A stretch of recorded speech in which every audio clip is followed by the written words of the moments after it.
Hey guys, I'm just editing this video and I've noticed that you can hear the traffic the whole entire time.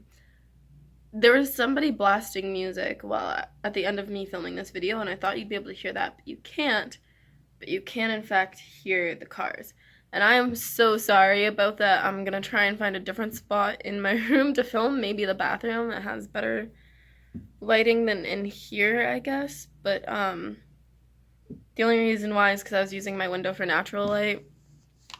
I am so sorry about that. I don't feel like refilming this whole video, so we're just gonna suffer with it for now. And yeah, I thought like you'd maybe be able to hear the car honking, but you can hear all of it. I'm so sorry. Next time I'll make it better, and look, I'm still anxiety rocking, so some things never change. What is wrong with my hair today? Oh my gosh. Okay. My head is blending into my background. That's fucking...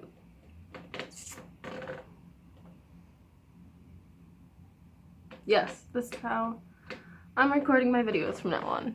Hey guys, welcome back to my fucking channel.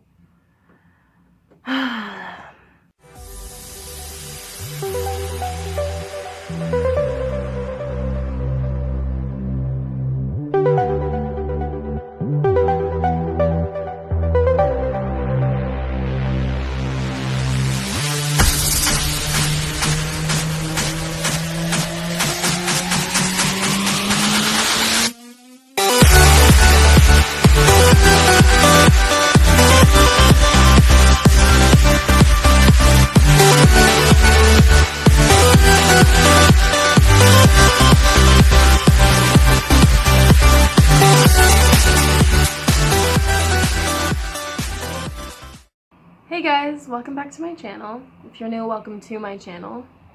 Today, I am finally back. It has been months. I know I just released a video, but that was filmed, as you can tell by the length of my hair now, in November. Tomorrow is May 1st, so it's been 5 months going on 6 since I filmed since I never edited, well, I just deleted them. They ended up not being useful. So we are going to do an update. I have no notes made. We're just gonna go off of the top of my head and hope to God that this video comes out good. So much has changed, so much, and I say that in every update video, but that's why I make them. Like, I want to see where I've been, you know? So my mental health deteriorated so much since the last time I filmed. I should not be sitting in a swivel chair. I'm going to get out of this chair because I'm just gonna keep turning. If I turn in this chair too much, I'm sorry, I have anxiety. I do that. I was in a manic episode for a while, and I thought maybe it was a mixed up. It was a very light manic, so it was probably like a hypomanic episode. And in this episode, I ended up having a lot of suicidal ideation at one point, which then made me go to a hospital. That hospital didn't have a psychiatric ward, didn't have any psychiatric staff, so they had to transfer me to a different one that did. And when I saw the psychiatrist, he says to me, "So I got your notes from your old hospital." And that just put panic in me because I'm like, okay, I'm about to be formed, which is the same thing as like a 72-hour hold. And depending on the country, it has different names. They hold you for 72 hours at the most. They might do less than that depending on your situation. For me, it's usually 12 to 24 hours. I've never been held longer than that. Thankfully. So I'm not formed yet. He comes in, he says that, and I'm like, shit. And he goes, "No, it's okay. All it did was show me how far you've come, because you're sitting here right now telling me that you've been suicidal, yet you're not crying, you're not freaking out, you're calm. And I just kept saying to him, it's not that I'm like about to go and hurt myself, it's that I'm hanging on by a strand and there's a fire underneath that strand slowly burning it, and I'm scared of what'll happen when it snaps. So he recommended I do dialectal behavioral therapy, otherwise known as DBT, and told me to go home. Told me I was doing a good job and that he was proud of me. So then I went home, I went to my doctor, and I requested to see my psychiatric notes from my old hospital. I do and don't recommend doing this because it brings up a lot of negative emotions. For me, the only things that were negative for me is that there was a bunch of different mental and physical diagnoses that I didn't know about, which is odd. And then I am part of some support groups on Facebook for some of the different illnesses I have, and I asked around to see if this had happened to anybody else, and it has.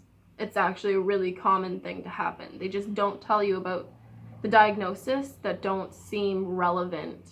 Like, they give you different diagnosis that, like, oh, well, you'd have to do the same thing for this one, so you might as well not tell her about it, you know? Which, had they have told me about my full diagnosis, would have made a lot more sense, would have been a lot more helpful, and I probably would be a lot further along in my recovery than I am, because I'd be more aware of my symptoms, and things would just make more sense, you know? So, now my full list of my diagnosis is bipolar with psychotic features. I now am not sure on the type, because in the notes, different parts from different timelines said type 1 and type 2. So, I don't know. But if I had to guess, I'd say type 1, just based on the type of manic episodes I go into sometimes. Like, the intenseness of my mania can be really bad, to the point where, as you've seen in other videos, I can't comprehend English. I can't play video games. I can't do simple things. I can't remember to eat. I can't remember to sleep. It's just not good. There's complex post-traumatic stress with dissociation, which I thought dissociation was a symptom of it, but my diagnosis says with dissociation. Bulimia, generalized anxiety disorder. Those were the 4 that were already known about. Then to add on to it, I have social anxiety, I have major depressive disorder, and I have borderline personality disorder traits, which means I don't have the disorder. I just have symptoms that aren't enough to be diagnosed with it. So I just have some symptoms of it, but not enough, and they're not bad enough symptoms to be diagnosed. There's just some traits of it there. That's my understanding of it anyway. So, as you've noticed, my background has changed. I keep moving. So, what that's about, I moved to a new city. I don't like to say the name of the city that I live in, just for personal safety reasons. You never know who's watching. Even though I don't have like really any subscribers right now, I still want to keep that part of my life a little bit private. I'm sorry if you heard that car honk.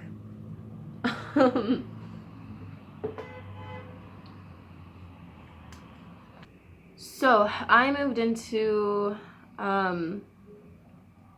another place that's like a transitional housing unit, but there I had a roommate, and now we are in the middle of a pandemic. You can't have a roommate when you're in a pandemic. So I've been moved to somewhere else. I'm not saying where. I'm still in the same city. I have my own room now. That's what you see behind me. And the reason why I wasn't filming is because I was sharing a room with somebody else. So I had nowhere to film. I wasn't allowed to film in common areas. You're not allowed to film in places like that. You're not allowed to film anywhere that somebody else could be visible. So just out of respect for everybody else, I couldn't make my YouTube videos. So that really sucked. And I've been here for almost 6 months now.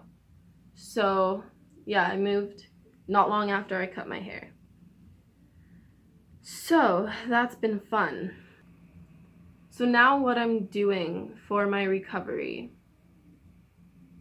is every day I get up, I get ready, I do my makeup if I want to, I take a shower, eat breakfast, have a coffee, and then I sit down. I do a daily check-in. In this daily check-in, I think about my day before. Did I have any trigger one thoughts or actions? Which trigger one means thoughts of hurting yourself or someone else, or actions. So trigger one thoughts or trigger one actions, which I usually don't. And then I go into goal setting for the day. What do I want to do today? What's like important for me to do today that's going to make me feel like I accomplished something today, even the smallest bit. And that's really important, especially in quarantine when we're stuck inside doing absolutely nothing all day. Make goals to literally just make your bed every day. That's accomplishing something, right? That's why it's so important for having a successful life, to make your bed every day, because it just kind of helps you feel a little bit better, you know? As you can see, my bed is made. So I do that every day. After goal setting, I go back, think about my day before, and think about 3 positive things that happened the day before. And honestly, it gets easier every day to do that, to focus on the positives. It's really nice. After I do my goal setting, I move into dialectical behavioral therapy, which I am administrating myself. I don't necessarily recommend that, especially if you've never done it before. The only reason why I am is because we are in the middle of a pandemic. I don't want to be having to go to the hospital every day to get dialectical behavioral therapy. And I've done it before, so I basically know how everything works. I know all the skills. It's just I need them to be refreshed in my mind. So I found a website that has all the skills on it, that describes how they work, and every day I just go on that website and I do 1 skill a day. There's 16 skills, so it's 16 days worth of therapy, and I do that. And then after the dialectical behavioral therapy, sometimes I might have homework that I have to do. I do that on the weekend with the skills. After I'm done that for the day, I go into developing creativity, which was an important part for me of my outpatient, which is taking an hour out every day to just do something that's creative, do something new, something. I color, I write, I'm trying to write a book, so I'll design covers for it. Just something that helps me feel like I'm being useful with my time in some sort of way. So that's what my days are looking like pretty much. What you can expect from my channel for the future is vlogs. I'm going to vlog my birthday. My birthday is in 12 days. I'm going to vlog a day in quarantine. Somebody asked me to do a video on my tattoos and piercings. I'm going to do that. And there is something I'm working on with somebody that might be brought to YouTube. We're still working out the details of it, and that's all I'm really gonna say. But it should be really interesting, and I'm really excited about it. I think it's gonna help a lot of people. Well, I think that's about all I have to update you guys on via my mental health. That might have been a lot of information to take in such a short amount of time, but at least it's not another 20-minute video. I'm bad for that, I know. Anyways, I hope you guys enjoyed this video, and I hope to see you again next time. Peace!